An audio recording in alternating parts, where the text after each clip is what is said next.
রাসূল পাক সাল্লাল্লাহু আলাইহি ওয়াসাল্লাম মসজিদ থেকে বের হয়ে জোহরের সালাত পড়ে হেঁটে যাচ্ছেন। হঠাৎ করে তিনি তাকায়া দেখেন সামন দিকে শয়তান আসতেছে। নবীজি বললেন, শয়তান আসুক, আজকে কিছু কথা জিজ্ঞাসা করি। নবীও যান, শয়তানও আসে। হঠাৎ করে বিশ্বনবী তাকায়া দেখেন শয়তান রাস্তা ছাইড়া জমিন দিয়ে পুরা উল্টা পথে দৌড়ায়।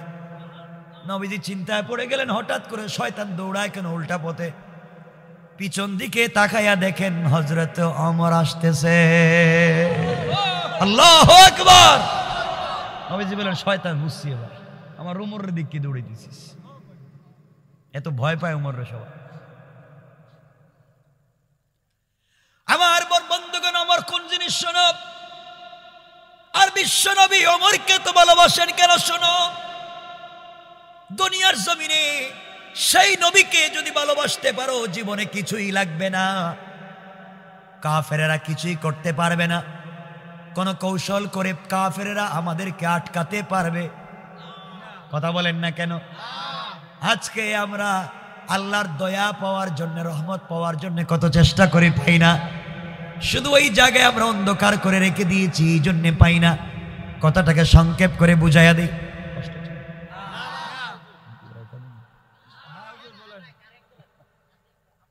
আপনাদের তো কষ্ট হইতেছে দেখতেছি, একটু হাত উঠান তো দেখি কার কার কষ্ট হচ্ছে।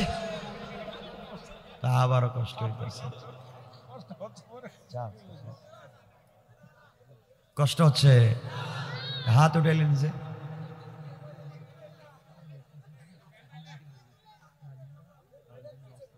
আজকে শোনো যুবকেরা, যারা বিয়ে করছেন, বাসায় গিয়ে সালামটা দিয়ে দিয়ে ইনশাল্লাহ কয় না।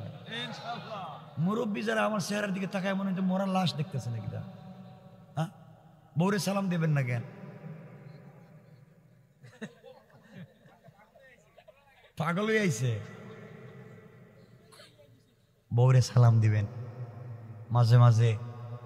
শুনেন, আরে আমার কথা বুঝেন, কি দিবেন? কথা বলেন না, দিবেন তো ইনশাল্লাহ। আজকে গিয়েই সালাম দিবেন।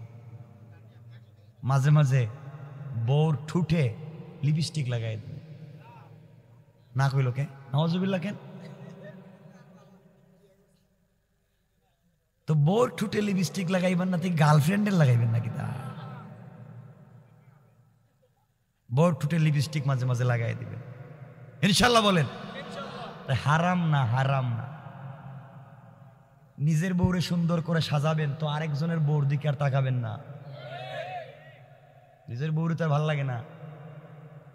নিজের বউরে সুন্দর করে ঠুটে লিপস্টিক লাগাবেন, মাঝে মাঝে মুখে মেহেদি লাগাই দিবেন ইনশাল্লাহ। চুলের মধ্যে কালার করে দিবেন, ডিজাইন করবেন, ঠিক আছে তো? তারা মনে করছেন বুয়া ওয়াজ করতেছে। আর জিনত, সৌন্দর্য, নৌকে লাগাই দিবেন মেহেদি, ঠুটে লাগাই দিবেন লিপস্টিক, এরপরে ব্রেসলাইট দিবেন, এক্সট্রা অর্ডিনারি করবেন, চুলটি স্টাইলিস্ট করবেন, একটা হাই হিল জুতা পরাইয়া দিবেন, এরপর একটা স্যান্ডু গেঞ্জি। হাসতেছে এরা, হাসতেছে কি? উল্টা কয়। এই যে ইসলামের উল্টা বুঝছেন যে এই জায়গায় স্যান্ডু গেঞ্জি একটা প্যান্ট পরাইয়া হারাম।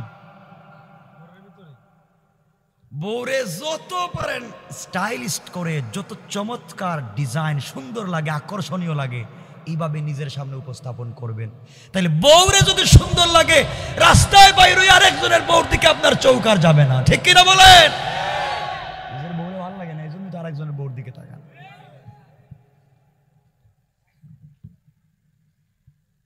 এজন্য নিজের বউরে সাজাইবেন। মুরব্বীরা মনে মনে কইতেছে সে আমরা তো বুড়ো হয়ে গেছি গা। আরে বুড়ো হয়ে গেলে কি হইব? নবীজি মাঝে মাঝে আমাদের মা খাদিজাকে বলতেন, খাদিজা তোমাকে আমি শাড়িটা পরাই দিব। সুবহানাল্লাহ। মা আয়েশাকে বলতেন, কোথায় কথা চলে আসে। আয়েশাকে বলতেন, আয়েশা তুমি যখন কাপড় পরো না তোমাকে খুব ভাল লাগে, কিন্তু আমার মন চায় তোমাকে একদিন কাপড়টা পরাইয়া দেই। তো নবীজি হযরতে আয়েশাকে কুলে করে বিছানার থেকে নামাইয়া নিজে বলতেন, আয়েশা তুমি আমার বিছানায় ঘুমানোর উপযুক্ত না, তুমি নিচেই ঘুমাও। তো আয়েশা বলতেন, আপনি কেমন আমার স্বামী, আমি আপনার উপযুক্ত না, কিন্তু আমি যেখানে ঘুমাইছি এখানে না ঘুমাইলে আপনি শান্তি পান না। এই কথা বলে হযরতে রাসূল পাক ইসলাম মাঝে মাঝে আমাদের মা আয়েশার চুলে বেনি করে দিতেন। বেনি কি করে দিতেন? বেনি করা বুঝেন? আপনারা বান্ধে নাই যে চুল বেনি করে আপনারা দিছেননি বউরে? কথা কন না কয়। বাপরে বাপরে, বউর সাথে তো কিছু ভাল লাগে না, আর পার্কে বৈশা গার্লফ্রেন্ড বাক বাকুম বাক বাকুম বাক বাকুম। শয়তান, সব বাদ দাও, নিজের বউরে সুন্দর করে সাজাও। নিজের স্ত্রীর হাতের রান্না ভাল লাগে না, তুমি কি যে রান্না করো এটা মনে হইতেছে কি কয় পানি পানি না পানি, ডাস্টবিনের ময়লা। আর পাশের বাড়ির বাবির হাতের রান্না খুব ভাল লাগে, ঠিক না? এটা ঠিক হইল কেমনে?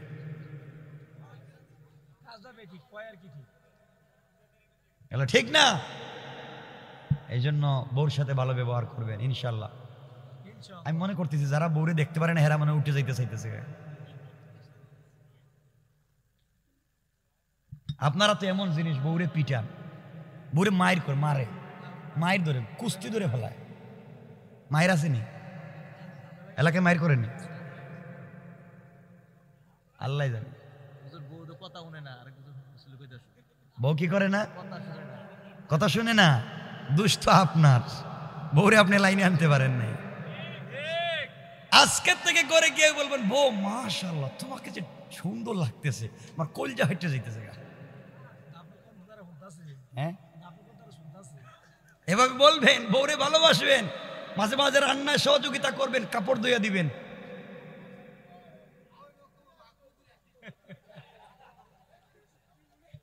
বুঝলাম না এরা বউর প্রতি তো খেপা খেন, বুঝলাম না, সবাই দেখি খেপা।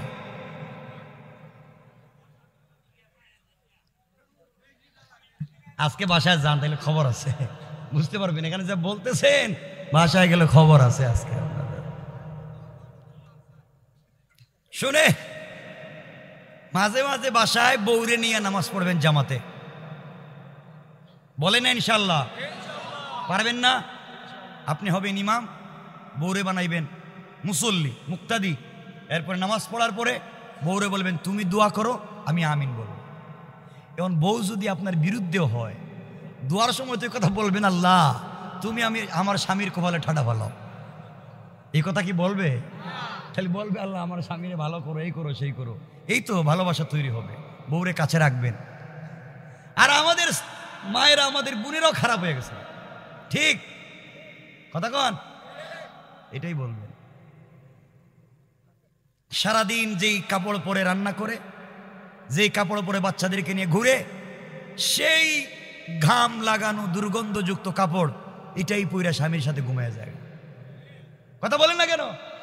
আর দামি দামি যত কাপড়, এগুলা শুধু মার্কেটে আর বিয়ে শাদিতে পরে যায়।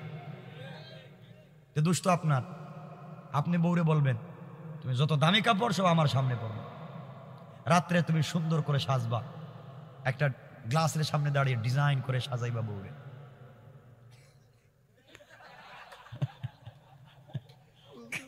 কি করতে? নাটক না রে, এটার নাম ইসলাম, এটার নামই হচ্ছে সৌন্দর্য, এটার নামই হচ্ছে পরিবারের ভালোবাসা, ঠিক না? আমাদের সমাজটা দূষিত হয়ে গেছে। আপনারাও তো খারাপ, বউরে নিয়ে মাঝে মাঝে ঘুরতে যান না, ঘুরতে যাইয়েন মাঝে মাঝে ইনশাল্লাহ। তো যাই হোক, কথা শুনেন, কথা লম্বা করতে চাই না, হ্যাঁ কথা লম্বা করতে চাই না, 11:30 হয়ে যাচ্ছে।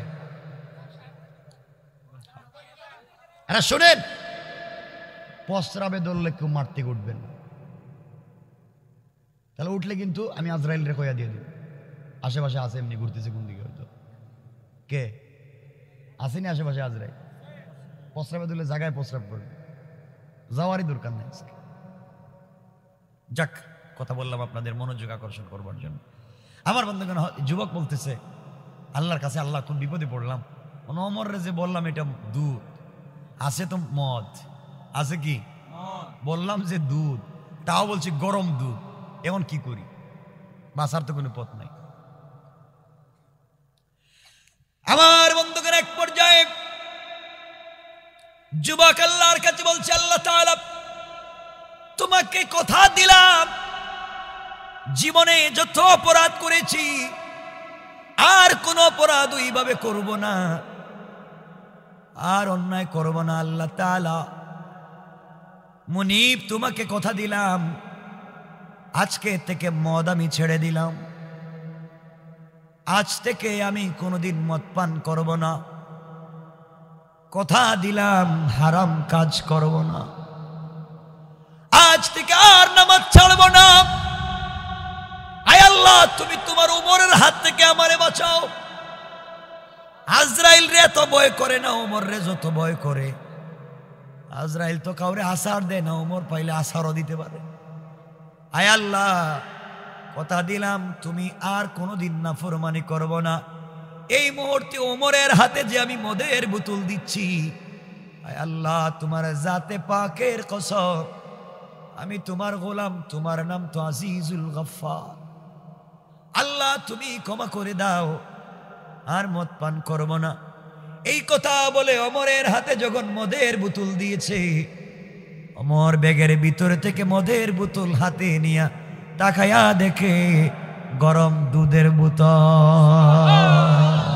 আল্লাহু আকবার। আমার বললেন, যুবক সত্য কথা বলেছ, পুরস্কার নিয়ে চলে যাও। যুবক ওমরের পা জড়ে বলছে, খলিফাতুল মুসলিমিন, আমিরুল মুমিনিন, পায়ে ধরে মাফ চাই, বেয়াদবি মাফ করবেন। অ্যাকচুয়ালি আমার বোতলের ভিতরে দুধ ছিল না, ছিল এই মদ। মদ ছিল, মদ পান করে এসেছি। তোমার সামনে দাঁড়াইয়া কাউকে না জানাইয়া মালিকের কাছে তওবা করেছি। মালিক কোরআনে বলেছেন, ওয়ায়ুবাদদিলুল্লাহু সাইয়্যাতিহিম হাসানাত ওয়ায়ুবাদদিলুল্লাহ, আল্লাহ বলছেন আমি তবদিল করে দেই, বদল করে দেই, গুনাহগুলোকে হাসানাত দিয়ে পরিবর্তন করে দেই যারা তওবা করে।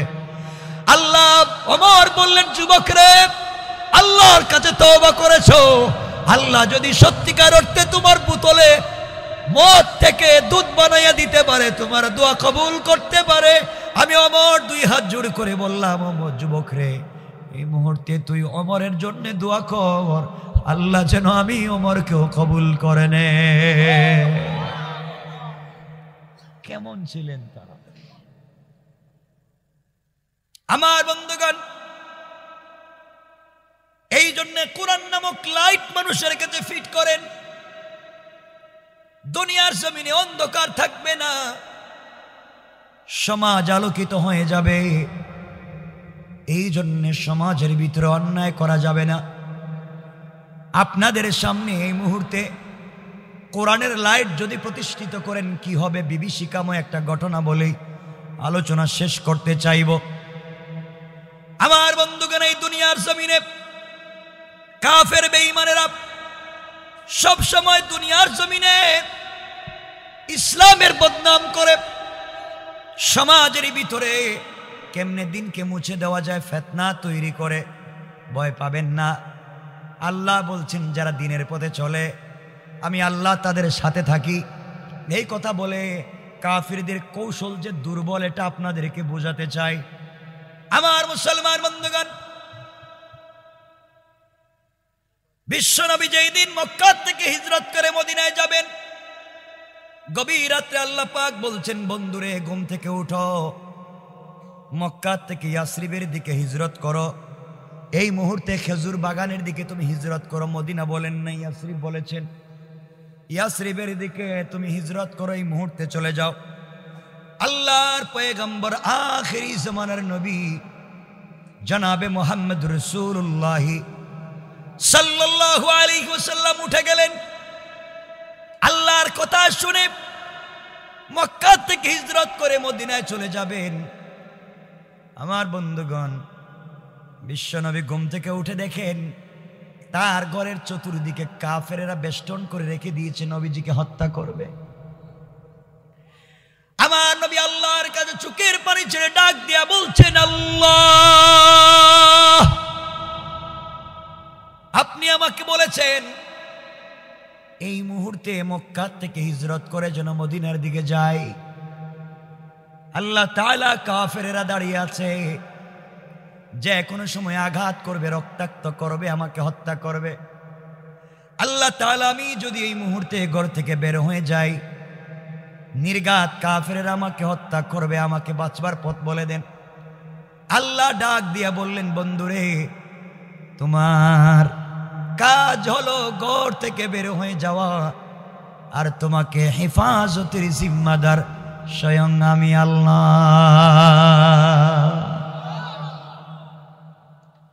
আল্লাহর নবী বললেন, আল্লাহ তাআলা আপনি বলেছেন আমি ঘর থেকে বের হতে পারি, আপনি আমার জিম্মাদারি নিয়েছেন, কিন্তু আল্লাহ তাআলা কাফেররা তো চতুর্দিকে বেষ্টন করে রেখেছে, আমি জানি আমাকে আঘাত করতে পারে, মানুষ হিসাবে ভয় তো আছে, আমাকে একটা ব্যবস্থা বলে দিন না কেন যার মাধ্যমে বেঁচে যায়।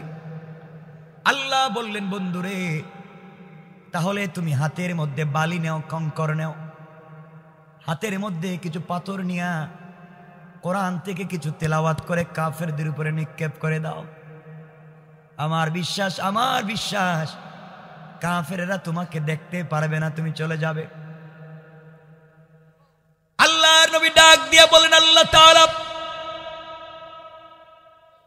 কাফেরদের উপরে বালি যদি নিক্ষেপ করি, একদিকে যাবে, চতুর্দিকের কাফেরদের উপরে তো যাবে না, যেদিকে নিক্ষেপ করব ওদিকেই যাবে।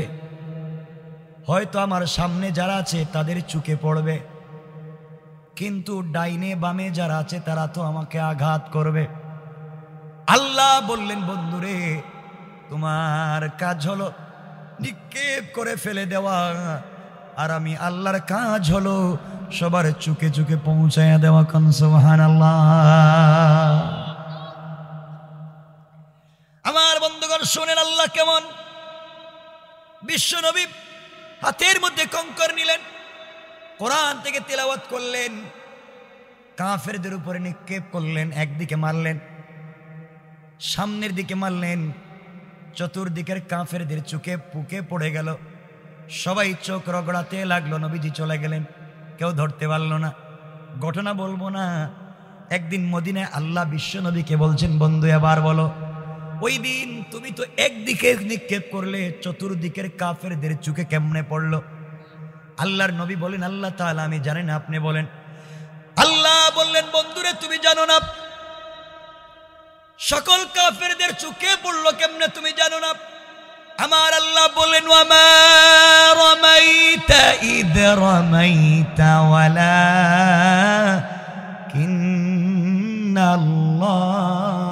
রামা।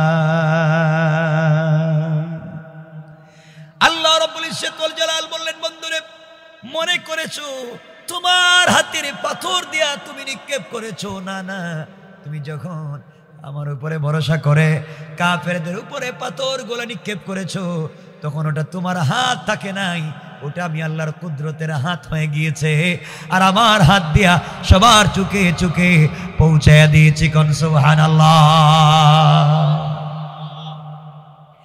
আল্লাহ রাব্বুল ইজ্জত ওয়াল জালাল এই জন্য বলেছেন, দুনিয়ার জমিনে কাফেররা যত কৌশল করুক না কেন, কোন সময় কৌশল করে তারা প্রতিষ্ঠা লাভ করবে না।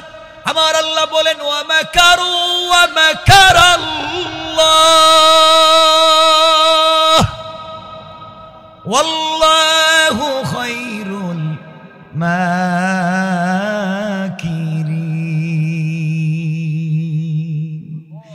আল্লাহ রাব্বুল ইজ্জত ওয়াল জালাল বলেছেন, কাফেররা দুনিয়ার জমিনে যত কৌশল করে না কেন, আল্লাহ বলছেন আমার কৌশল আরো বড়।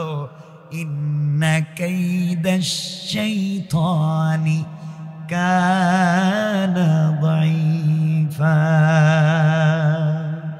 কাফের বেঈমানেরা দুনিয়ার জমিনে যত কৌশল করে না কেন, সবগুলা কৌশল দুনিয়ার জমিনে বড়ই দুর্বল। পড়েন সুবহানাল্লাহ, আল্লাহু আকবার। কে বলেছেন? কথা বলে না। আওয়াজ করে বলেন। আমি একা চিল্লাবো আর আপনারা বসে বসে ওয়াজ শুনবেন? এই বক্তা তো আমি না, আমার গলাও ভাঙবে, আপনাদেরও ভাঙ্গায় ছাড়ো, এটাই আমার কাজ। মানে এক পক্ষতে কাজ হয় না। আমি আসতে পারিনি আরো আগে, 1 ঘন্টা আগে, কারণ ইলিয়টগঞ্জ থেকে আপনাদের প্রোগ্রাম পর্যন্ত আসতে আমার গেছে 1 ঘন্টা 37 মিনিট। কারণ এই রাস্তাটা সিঙ্গাপুরের মতো, আমার গাড়ি একবার উঠে আরেকবার ধম করে গাতে পড়ে যায়। বিশাল সিঙ্গাপুর হয়ে গেছে বাংলাদেশ। না কষ্ট পাইলেন আমার কথা? হ্যাঁ, কষ্ট পাইয়েন না। কষ্ট হচ্ছে না তো? চলবে। আমি বলতে চেয়েছিলাম যে কোরআনের লাইট থাকলে কি হয় আর কাফেরদের কৌশল কেমনে দুর্বল হয়, কথা মনে আছে আপনাদের? এই কথাটা বুঝাতে চাই। কোরআনের আলো থাকলে কি হয়, অন্ধকার হলে কি হয়, আর কাফেরদের কৌশল কত দুর্বল হয়, এই কথা আপনাদেরকে বুঝাই আজকের আলোচনা শেষ করতে চাই। আপনারা কষ্ট পাবেন না তো ইনশাআল্লাহ? আল্লাহ রাব্বুল ইজ্জত ওয়াল জালাল বলছেন কোরআনে কারীমে, আমার তেলাওয়াতকৃত আলোচ্য আয়াতে আল্লাহ বলছেন, কিতাবুন আনজালনাহু ইলাইকা লিতুখরিজান নাসা মিনাজ যুলুমাতি ইলান নূর। আল্লাহ রাব্বুল ইজ্জত ওয়াল জালাল বললেন, কোরআন এমন একটা কিতাব যেই জায়গায় কোরআন নামক লাইট লাগাইয়া দিবেন অন্ধকার থাকবে না, আলোকিত হয়ে যাবে। আল্লাহ বলছেন এই কোরআন দিয়ে কি করবেন? আল্লাহ বলছেন বিইذনি রাব্বিহিম ইলা সিরাতিল আজিজিল হামিদ। আল্লাহ রাব্বুল ইজ্জত ওয়াল জালালের হুকুমে পরাক্রমশালী প্রশংসাময় আল্লাহর পথে যারা ডাকবে তারা সকল সময়ে সকল কাজে সফল কাম পড়েন সুবহানাল্লাহ। আওয়াজ করে বলেন আল্লাহু আকবার। আপনারা একজন বসেন, 2 জন উঠেন, এজন্য মনে হয় আলোচনা রাইখা দেওয়া উচিত। প্রস্রাব কি আমি এতক্ষণ প্রস্রাব করছি নাকি?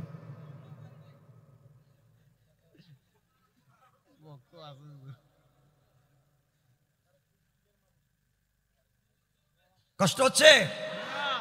একটু আওয়াজ করে বলেন তো লিল্লাহে তাকবীর।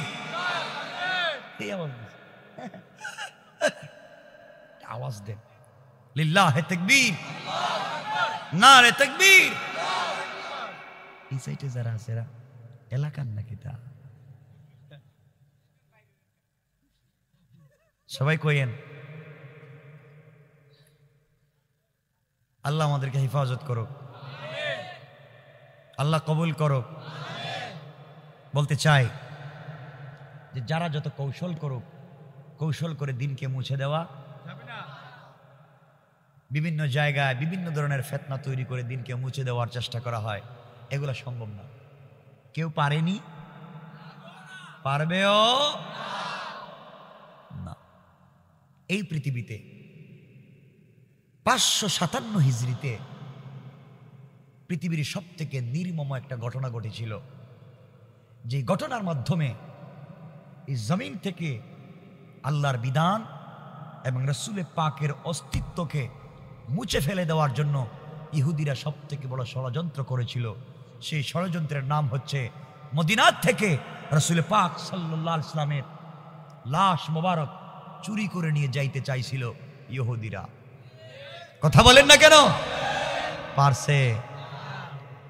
পারে নাই, আজও পারবে না। এই জমিন থেকে কোনোদিন ইসলামকে মুছে দেওয়া যাবে না। আমার বন্ধুগণ, আমার মুসলমান বন্ধুগণ, গভীর মনোযোগ।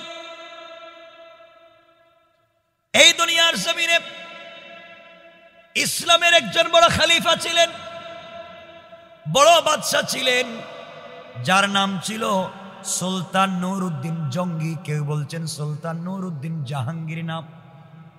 ইতিহাস থেকে আমরা বলবো সুলতান নুরউদ্দিন জঙ্গি রহমতুল্লাহি আলাইহি। সুলতান নুরউদ্দিন জঙ্গি রহমতুল্লাহি আলাইহি যখন ইসলামী রাষ্ট্রের খলিফা 557 হিজরিতে তিনি তখন বাগদাদের মসনদে আছেন। সুলতান নুরউদ্দিন জঙ্গি রহমাতুল্লাহি আলাইহি বাগদাদের মসনদে বসে তিনি ইসলামী রাষ্ট্র চালাচ্ছেন। হঠাৎ করে তিনি একদিন স্বপ্নে দেখেন, সুলতান নুরউদ্দিন জঙ্গি স্বপ্নে দেখেন ঘুমিয়ে পড়েছেন। স্বপ্নে দেখেন তার স্বপ্নে রাসূল পাক সাল্লাল্লাহু আলাইহি ওয়াসাল্লাম হাজির। নবীজি ডাক দিয়ে বলছেন, সুলতান নুরউদ্দিন জঙ্গি, তিনটা লোক আমাকে ডিস্টার্ব করতেছে, ঠিক মতো থাকতে দিচ্ছে না।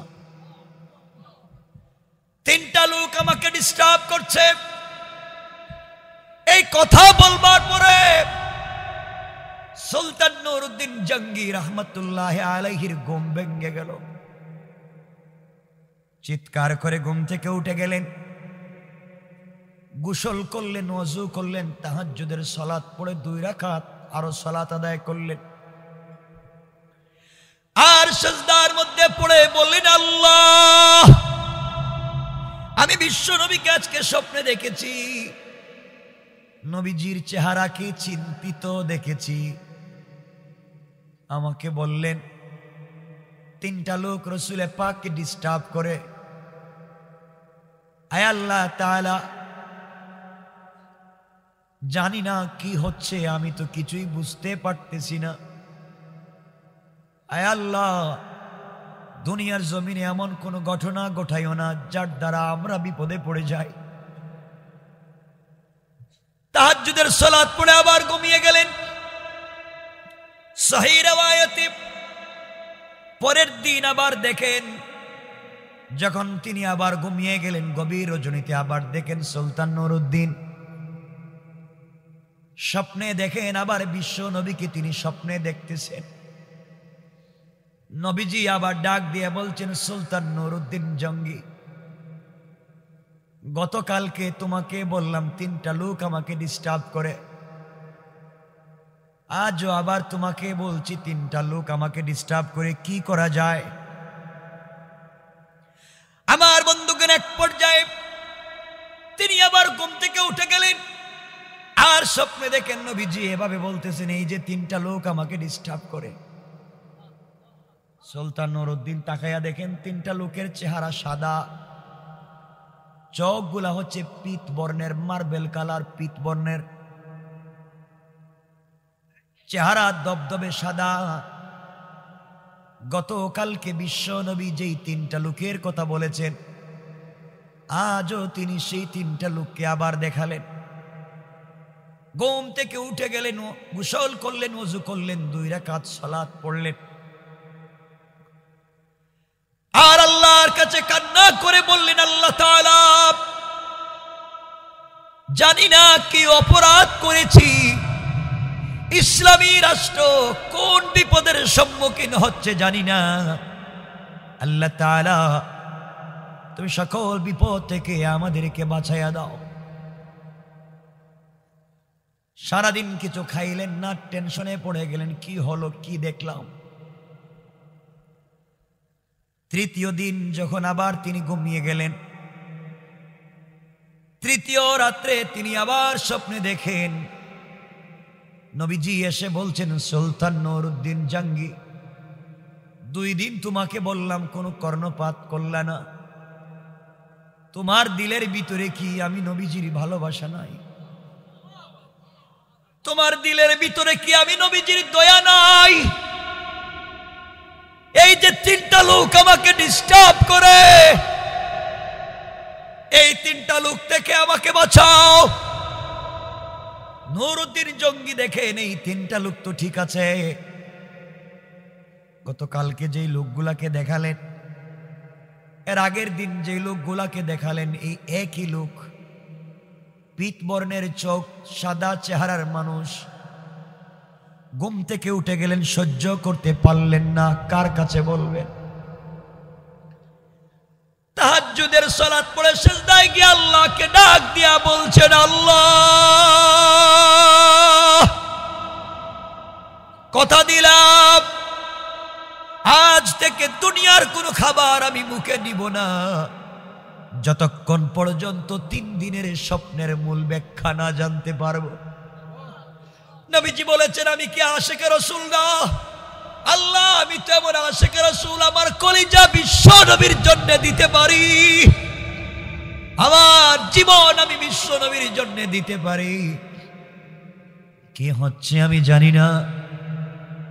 ঘুম থেকে উঠে তার প্রধানমন্ত্রী জালালউদ্দিন মৌসুলির সঙ্গে পরামর্শ করলেন। জালালউদ্দিন মৌসুলিকে বললেন, সুলতান নুরউদ্দিন জাহাঙ্গীর বললেন, প্রধানমন্ত্রী শোনো, 3 দিন একই স্বপ্ন দেখেছি। নবীজির চেহারা বড় বিবর্ণ দেখেছি, টেনশন চিন্তাযুক্ত দেখেছি। 3টা লোককে 3 দিন আমাকে দেখালেন, পিতবর্ণের চোখ, সাদা চেহারা। স্বপ্নের তাবির ব্যাখ্যা আমি জানি না, কি করব? কথা দিলাম, যতক্ষণ পর্যন্ত সমস্যার সমাধান না করতে পারবো, আমি সুলতান নুরউদ্দিন জঙ্গি দুনিয়ার কোনো খাবার মুখে দিব না। পড়েন সুবহানাল্লাহ।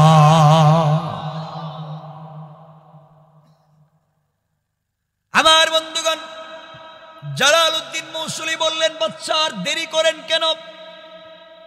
আমার বিশ্বাস, আমার মনে হয় মদিনায় রসুলের রওজা মুবারক কোনো বিপদে পড়ে গেল কিনা, নবীজির রওজা মুবারকে কিছু হয়ে গেল কিনা। চলেন বাগদাদ থেকে মদিনার দিকে যাই। সুলতান নুরউদ্দিন জাহাঙ্গীর প্রধানমন্ত্রী জালালউদ্দিন মৌসুলির কথাগুলো শুনে 16,000 সেনাবাহিনী নিয়ে 1 মাসের খাবার নিয়ে বাগদাদ থেকে তিনি মদিনার পথে যাত্রা করলেন।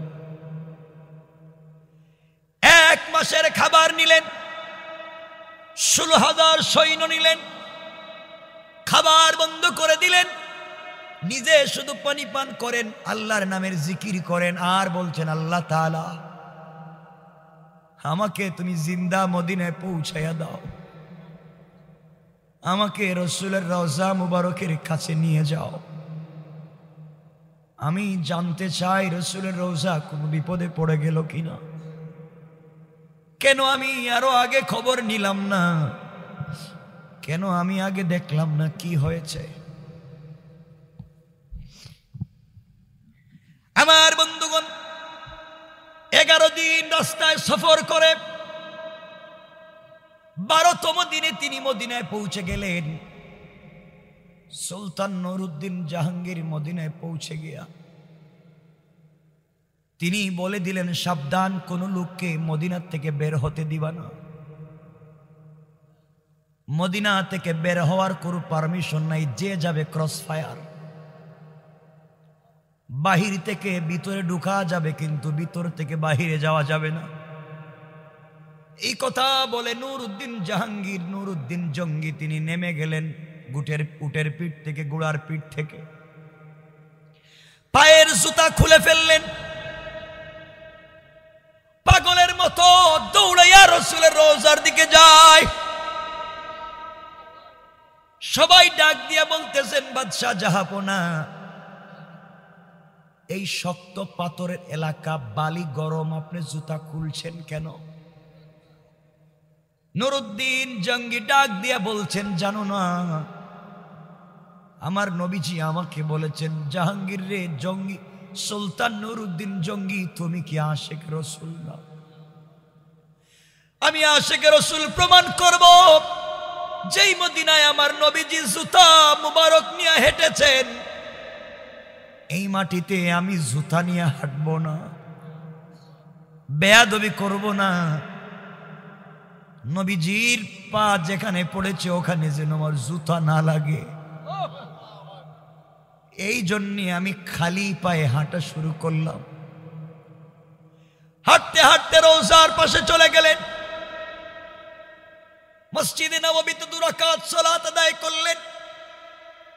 রাসূলের রওজা জিয়ারত করে কান্না করে ডাক দিয়া বললেন, পয়গম্বর আরবি, আমি আপনার গোলাম হাজির।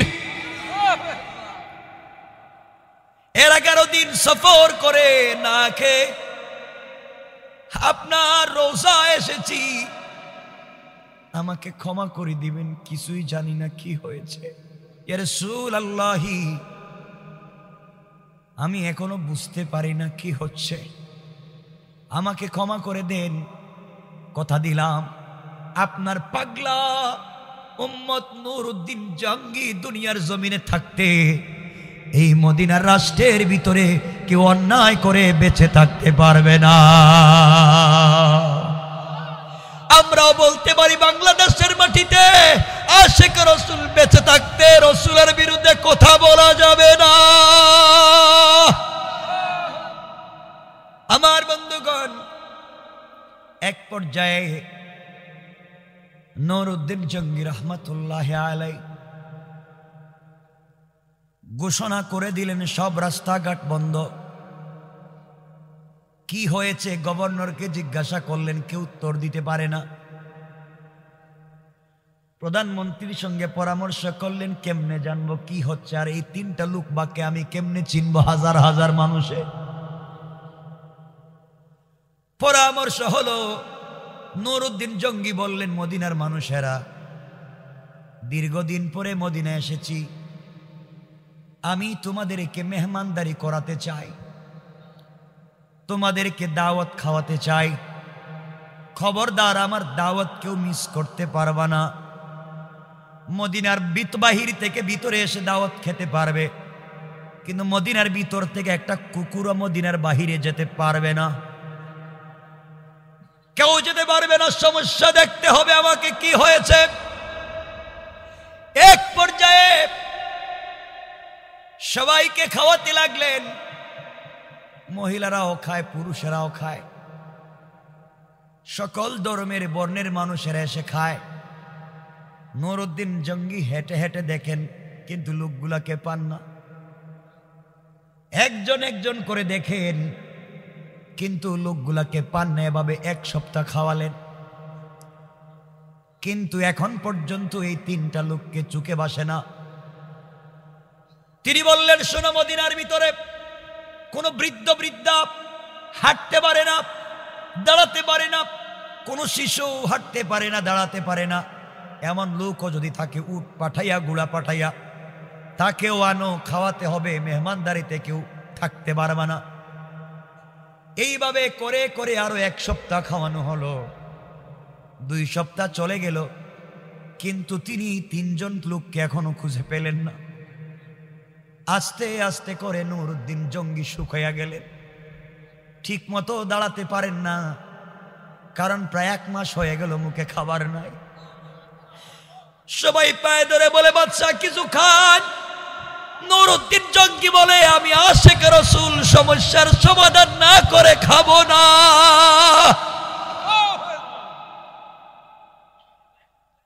14 দিন শেষ, এখন পর্যন্ত কোনো সমস্যার সমাধান হলো না। নুরউদ্দিন জঙ্গি বললেন, বলো তো আর কে বাকি আছে? দুধ পাঠাইয়া গ্রাম থেকে, শহর থেকে, দূর থেকে, 100 মাইল দূর থেকে ধরে ধরে মানুষগুলা কেনে খাওয়ালেন। 16 দিন হয়ে গেল, 17তম দিন হাজির হয়েছে, কিন্তু এখন পর্যন্ত এই তিনটা লোককে খুঁজে পেলেন না। ডাক দিয়ে বলেন, বলো মদিনার মানুষ, বলো একজনকে ছাড়বো না, পুরা মদিনাকে ব্রাশ ফায়ার করে দেব। আগে বলো আর কেউ বাকি আছে কিনা?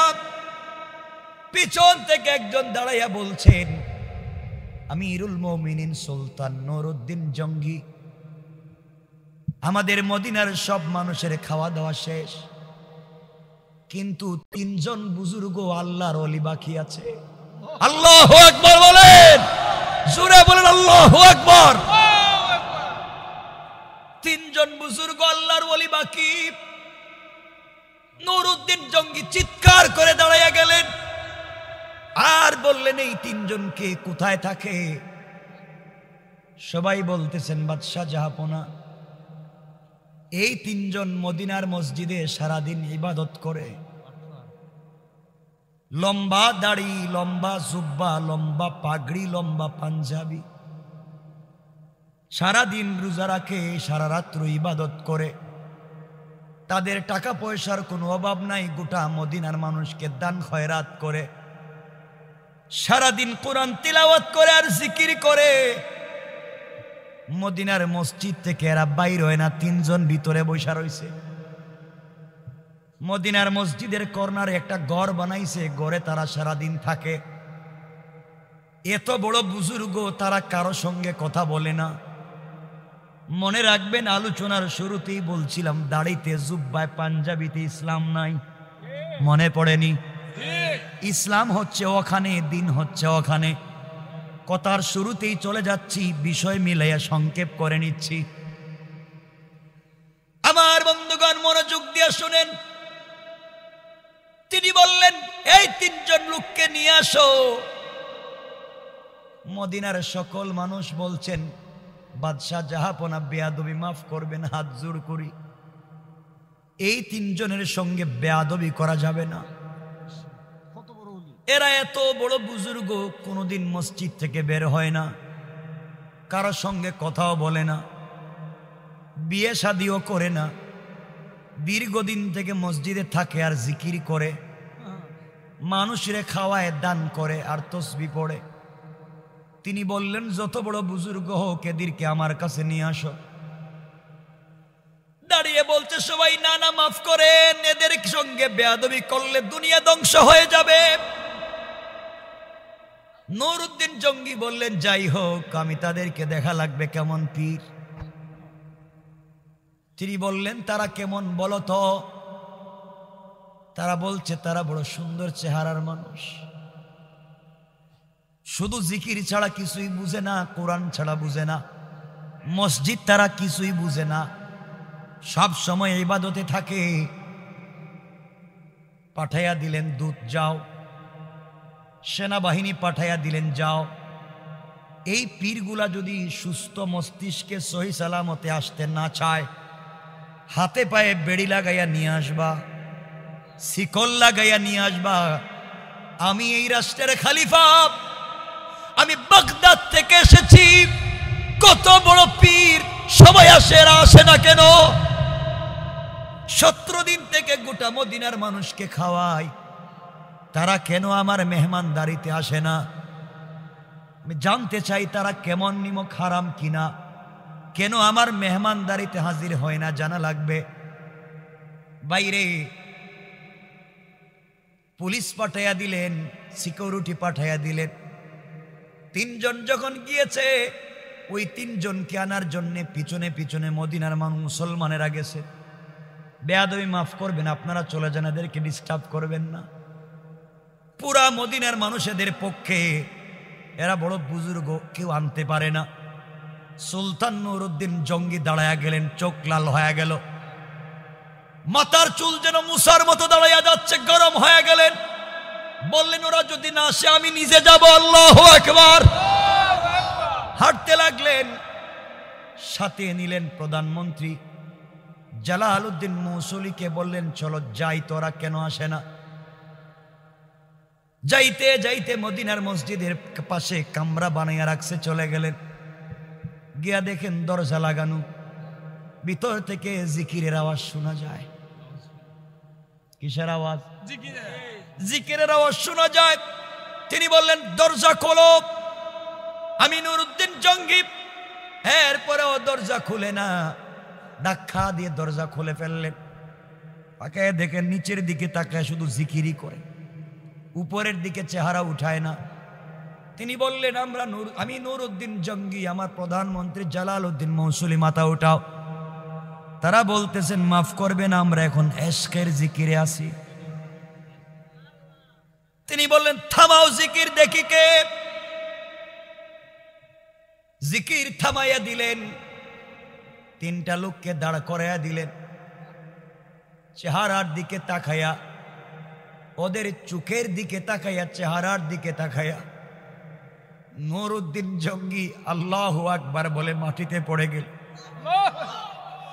আর ডাক দিয়া বললেন, ইয়া রাসূলুল্লাহ, পয়গম্বরে আরবি, আপনার দেখানো 3টা লোককে আমি পেয়ে গেছি।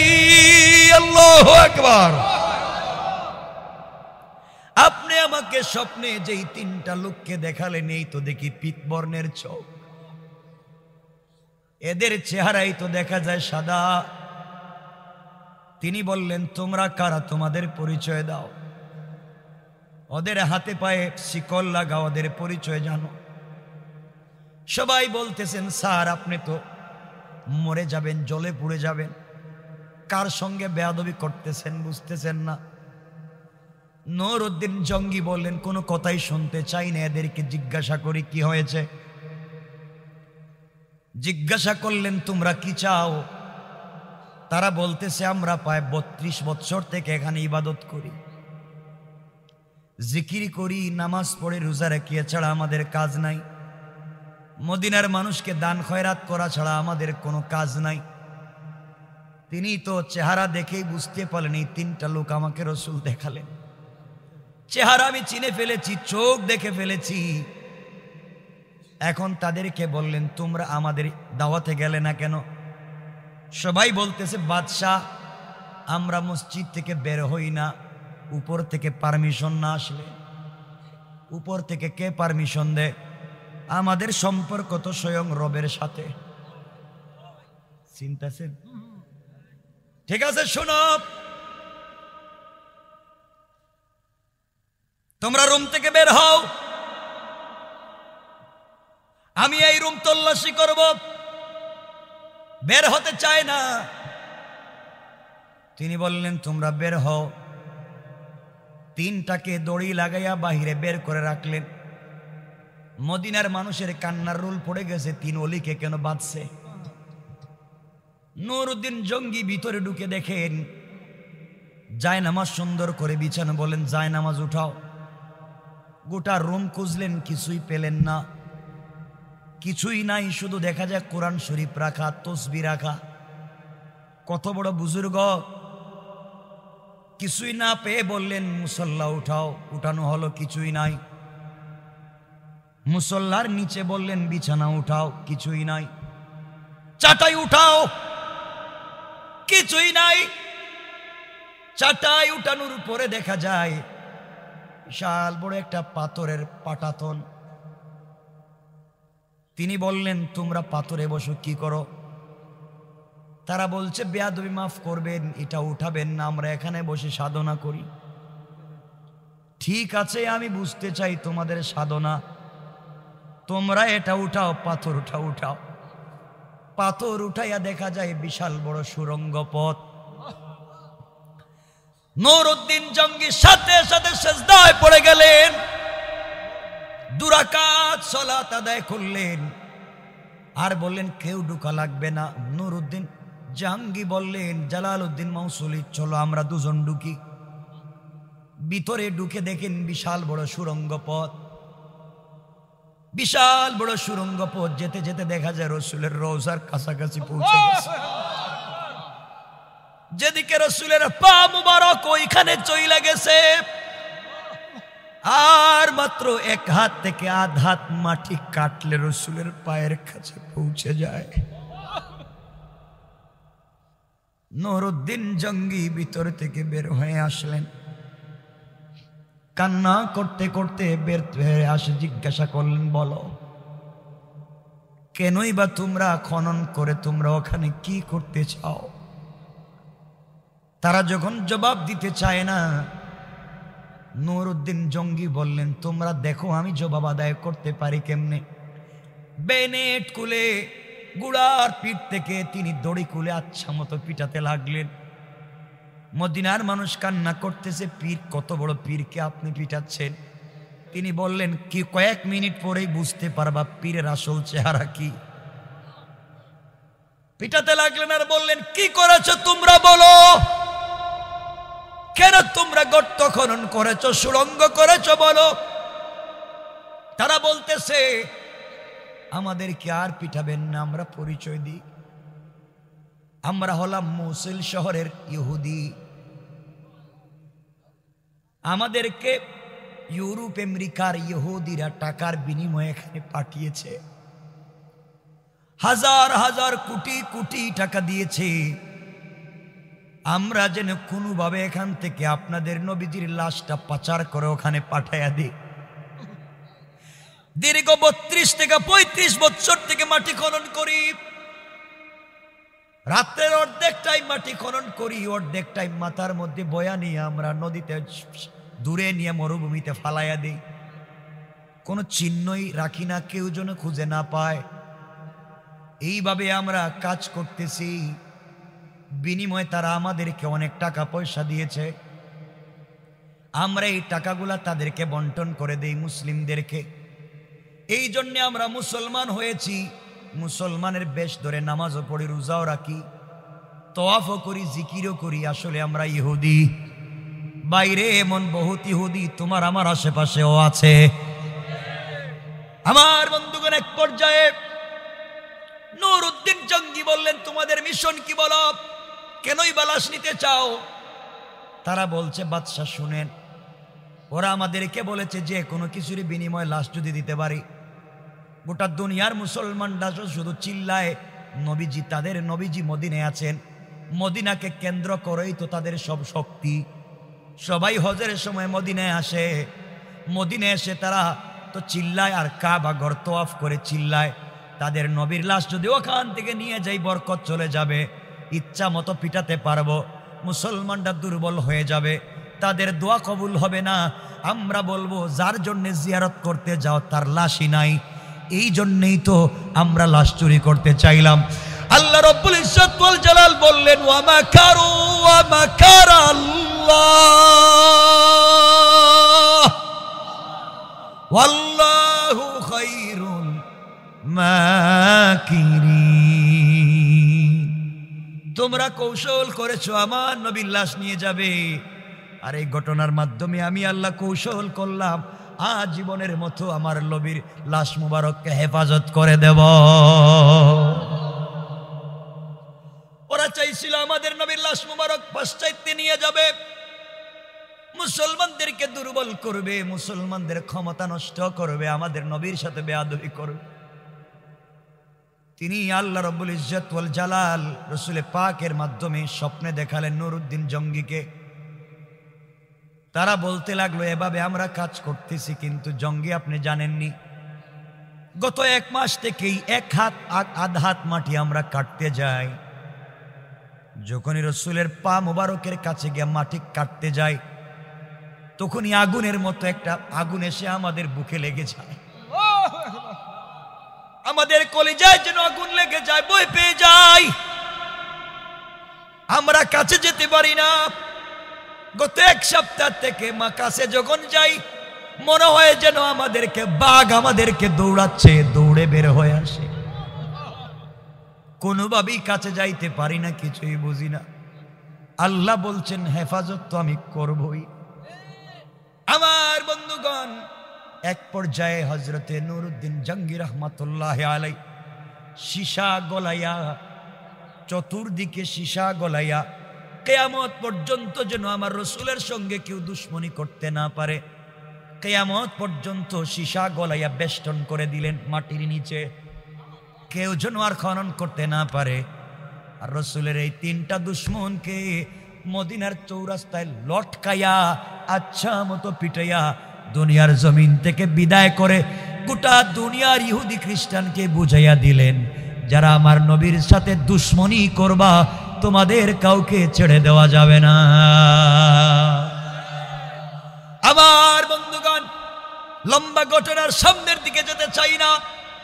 এক পর্যায়ে আল্লাহ আমাদের নবীর লাশ মুবারক হেফাজত করলেন, ইহুদিদের সকল চক্রান্ত ধ্বংস করে দিলেন। আমার বন্ধুগণ, পরের দিন স্বপ্নে নুরউদ্দিন জঙ্গি দেখেন, রাসূল মুস্কি হেসে বলতেছেন, নুরউদ্দিন জঙ্গি আমার কাছে আয়, আমি তোর কপালে একটা চুম্বন দিতে চাই। এই জন্য আমার বন্ধুগণ, আল্লাহ বলেছেন, কিতাবুন আনজালনাহু ইলাইকা লিতুখরিজান নাসা মিনাজ যুলুমাতি ইলান নূর। কোরআন যদি থেকে যায়, কোরআন মানুষকে অন্ধকার থেকে আলোর পথে নিয়ে আসে। আর কোরআন যদি না থাকে মানুষ আলো থেকে অন্ধকারের দিকে চলে যায়। এই জন্য আমাদের সমাজের 1 নাম্বার প্রবলেম হলো আমাদের সমাজে কোরআন নাই। আজ থেকে আমাদের পণ আর প্রতিজ্ঞা হবে নিজের বাস্তব জীবনে কোরআনের আইনকে প্রতিষ্ঠা করা, সমাজের সকল জায়গায় কোরআনের আইনকে প্রতিষ্ঠা করব ইনশাআল্লাহ। আল্লাহ যেন আমাদের সবাইকে কবুল করে। আলোচনা 2 ঘন্টা কমপ্লিট, 2 ঘন্টা হয়েছে। আর লম্বা করতে চাই না, আপনাদের কষ্ট